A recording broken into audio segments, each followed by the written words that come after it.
வெந்தயத்தை இப்படி சாப்பிட்டீங்கன்னா சாகும் வரை நோய் வராது. அது எப்படி சாப்பிடணும் அப்படிங்கிறத இந்த பதிவில் நம்ம பார்க்கலாம். இந்த வெந்தயத்தை நம்ம ஒவ்வொருத்தரும் ஒவ்வொரு விதமாக சாப்பிடுவோம். சில பேர் நைட்டில் ஊற வச்சுட்டு காலையில் சாப்பிடுவாங்க. சில பேர் இந்த ஓமம், சீரகம், வெந்தயம் இதெல்லாம் ஒன்றா சேர்த்து பொடி பண்ணி இல்லை தனியாக பொடி பண்ணி அதை சாப்பிடுவாங்க. சில பேர் முளைக்கட்டி வச்சு வெந்தயத்தை சாப்பிடுவாங்க. சில பேர் என்ன பண்ணுவாங்க, டீயா வெந்தய டீன்னு இருக்குது அது மாதிரி குடிப்பாங்க. அப்புறம் நம்ம உணவில் பார்த்திங்கன்னா தோசை, வெந்தய தோசை சாப்பிடுவாங்க, வெந்தய களி சாப்பிடுவாங்க. இப்படி பல விதமாக நம்ம சாப்பிடுவோம். இதில் எல்லாருமே ஒரே மாதிரி எடுத்துக்க கூடாது. எப்படி எடுத்துக்கணும் அப்படிங்கிற ஒரு வரைமுறை இருக்குது. எந்தெந்த நோய்க்கு எந்தெந்த மாதிரி சாப்பிடணும் அப்படிங்கிறதும் இருக்குது. சரி, அதெல்லாம் நம்ம தெளிவாக பார்க்கலாம். வீடியோவை ஸ்கிப் பண்ணாமல் பார்த்தீங்கன்னா தான் நான் சொல்லக்கூடிய தகவல் உங்களுக்கு முழுமையாக புரியும். வீடியோ பிடிச்சிருந்தால் லைக் பண்ணுங்கள், உங்கள் ஃப்ரெண்ட்ஸ்க்கெலாம் ஷேர் பண்ணுங்கள். புதுசாக பார்க்குறவங்க நம்ம சேனலை சப்ஸ்கிரைப் செஞ்சுட்டு பாருங்கள்.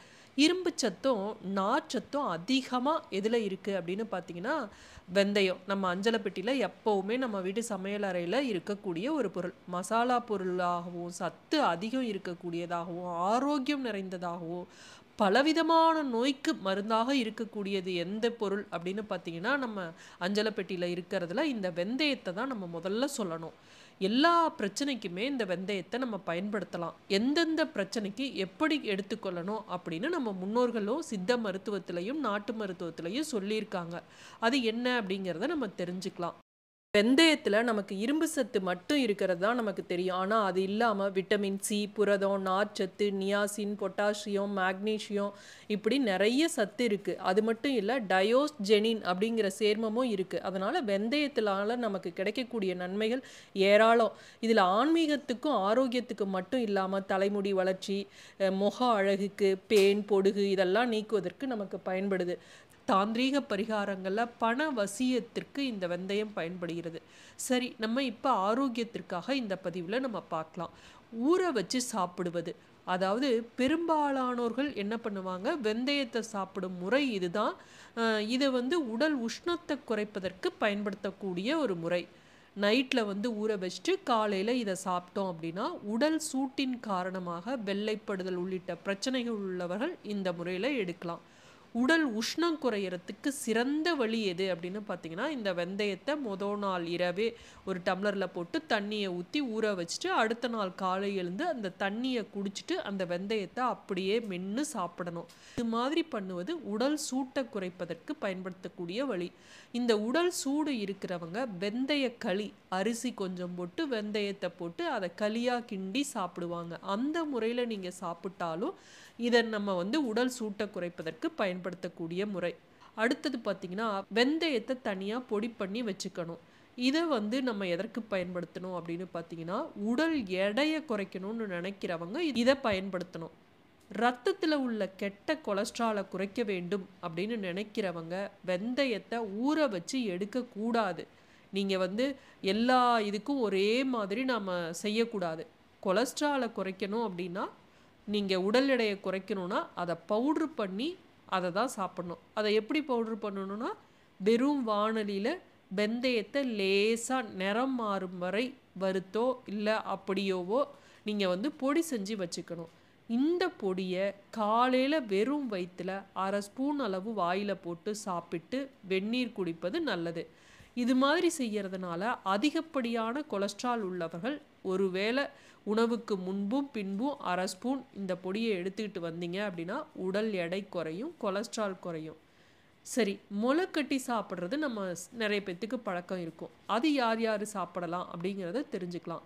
சுகர் பேஷண்ட்டு சுகரை கண்ட்ரோலில் வைக்கணும், நீரிழிவை கண்ட்ரோலில் வைக்கணும் அப்படின்னா இரத்த சர்க்கரை அளவை குறைக்கும் அற்புத ஆற்றல் இந்த வெந்தயத்திற்கு உண்டு. சர்க்கரை நோயாளிகளுக்கும் வெந்தயம் மிகச்சிறந்த அருமருந்து அப்படின்னு சொல்லலாம். வெந்தயத்தை ஒரு 4-5 மணி நேரம் நல்லா ஊற வச்சுருங்க. அப்புறம் ஒரு வெள்ளை காட்டன் துணி எடுத்துக்குங்க. அதில் போட்டு நீங்கள் நல்லா அப்படியே முடிச்சு போட்டு கட்டி வச்சுருங்க. அடுத்த நாள் பார்த்திங்கன்னா அது நல்லா முளைச்சிருக்கும். 36 மணி நேரம் முளைக்கட்டணும் அப்படின்னா நல்ல 1 இன்ச் அளவுக்கு கூட முளைச்சிருக்கும். இந்த முளைக்கட்டின வெந்தயத்தை நீங்கள் வெயிலில் காய வைக்கக்கூடாது, நிழல்லையே காய வச்சுருங்க. அப்படியே சாப்பிட்றதுனாலும் அன்னைக்கே நீங்கள் அடுத்த நாள் சாப்பிட்லாம். இதை வந்து தினமும் வெறும் வயிற்றுல ஒரு கைப்பிடி அளவு சாப்பிட்டுட்டு வந்தீங்க அப்படின்னா ரத்த சர்க்கரை வந்து கட்டுக்குள் வரும், இன்சுலின் உற்பத்தியும் தூண்டும். இதை வந்து நீங்கள் காய வச்சு நிழல்ல காய வச்சு வச்சுக்கிட்டு அதை அப்படியே கூட நீங்கள் வாயில் போட்டு மென்று சாப்பிடலாம். அடுத்தது வெந்தய டீயாக குடிப்பாங்க. வெந்தய டீ வந்து யாருக்கு நல்லது அப்படின்னு பார்த்தீங்கன்னா, உடல் எடை அதிகமாக இருக்கிறவங்களுக்கும் இரும்பு சத்து பற்றாக்குறை இருக்கிறவங்களுக்கும் இது வந்து மிகச்சிறந்த டீன்னு சொல்லலாம். வெந்தயத்தை ஊற வச்சுட்டு அந்த தண்ணியை மட்டும் எடுத்து கொதிக்க விட்டுட்டு வடிகட்டி அதில் லேசாக எலுமிச்சைச்சாறு தேன் கலந்து குடிச்சிட்டு வந்தோம் அப்படின்னா உடல் எடை கட்டுக்குள் வரும், இரும்பு சத்து அதிகரிக்கும். வெந்தயத்தை வந்து நீங்கள் அரிசி கொஞ்சமாக போட்டு வெந்தயமாக போட்டு அதை வந்து நீங்கள் தோசையாக கூட வெந்தய தோசைன்னு சாப்பிட்லாம். இப்படி சாப்பிட்றப்பையும் இரும்பு சத்து பற்றாக்குறை, உங்களுக்கு உடம்புல அயன் கம்மியாக இருந்தால் இன்க்ரீஸ் ஆகும், இது மாதிரியும் சாப்பிட்லாம். மலச்சிக்கலுக்கும் இந்த வெந்தயம் வந்து நல்ல ஒரு மருந்தாக இருக்குது. நம்ம சாப்பிடக்கூடிய உணவை வந்து நல்லா செரித்து வயிறை சுத்தம் பண்ணுவதற்கு இந்த வெந்தயம் உதவுது. வெந்தயத்தில் விட்டமின் சி இருக்கிறதுனால பளபளப்பான சருமத்துக்கு இது உதவுது. இதை அரைச்சி முகத்தில் தடவிட்டு கொஞ்ச நேரம் கழித்து கழுவுனோம் அப்படின்னா வறட்சித்தன்மை நீங்கி பொழிவு பெறும். இரவில் தூங்குவதற்கு முன்பு நம்ம வெந்தய பொடியை வந்து முகத்தில் தடவி அதற்கு பின்பு நம்ம அதை முகத்தை கழுவுனோம் அப்படின்னா முகம் வந்து நல்லா பளபளன்னு இருக்கும். கண்ணில் இருக்கக்கூடிய கருவளையம் கரும் புள்ளிகளை போக்குவதற்கும் இது பயன்படுது. வெந்தயத்தில் இருக்கக்கூடிய விட்டமின் வந்து முகத்தில் இருக்கக்கூடிய கரும் புள்ளிகளையும் கண்ணில் ஏற்படக்கூடிய கரும் வளையத்தையும் நீக்க பயன்படுது. வெந்தயத்தை அரைச்சி முகத்தில் தடவிட்டு நல்ல ஒரு துணியை வச்சு நம்ம துடைக்கிற மாதிரி கண்ணிலையும் செத்த நேரம் அந்த கண்ணோட கருவளையம் இருக்கக்கூடிய பகுதியில் அந்த வெந்தயத்தை தடவி நம்ம குளித்தோம் அப்படின்னா இறந்த செல்கள் பாக்டீரியா அழுக்கு இது எல்லாத்தையும் வெளியேற்றிவிடும். வெந்தயம் வந்து உடம்புல தேங்கி இருக்கக்கூடிய கழிவுகளையும் நீக்கும். வெந்தயத்தில் இருக்கக்கூடிய ஆன்டி ஆக்சிடென்ட் மற்றும் ஃபைபர் வந்து உணவு செரிமானத்தை ஊக்குவிக்கக்கூடியது. இது வந்து சாப்பிடக்கூடிய உணவுப் பொருட்களில் இருக்கக்கூடிய மோசமான பொருட்களெல்லாம் சிதைத்து வெளியேற்றுவதால் உணவு செரிமானத்தை ஊக்குவிப்பதில் வெந்தயம் வந்து முக்கிய பங்கு வகிக்கிறது. தேவையில்லாத கழிவுகளை வந்து உடல்ல இருந்து நீக்கிவிடும். எலும்பு வந்து நச்சு பொருட்களால் பாதிக்கப்படும், அதனால் வந்து எலும்பு பலம் வந்து நமக்கு குறையும். இந்த அலுமினியம் வந்து எலும்பை வந்து வெகுவாக பாதிக்கும். வெந்தயத்தில் இருக்கக்கூடிய நச்சு நீக்கும் தன்மை என்ன பண்ணணும், இந்த அலுமினியம் போன்ற எலும்பை பாதிக்கக்கூடிய பொருட்களை வந்து சிதைத்து வெளியேற்றி உடலுக்கு வந்து நல்ல வலு சேர்க்கக்கூடியது. இதய நோய் ஏற்படாமல் இருக்க விரும்புபவர்கள் வெந்தயத்தை தவிர்க்கவே கூடாது.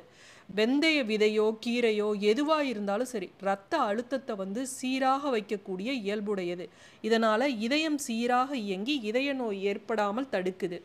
வெந்தயம் சாப்பிட சிறந்த நேரம் எது அப்படின்னு பார்த்தீங்கன்னா, உடலில் எந்த மாதிரி பிரச்சனை இருந்தாலும் சரி காலையில் எழுந்ததும் வெறும் வயிற்றில் சாப்பிட்றது தான் நல்லது.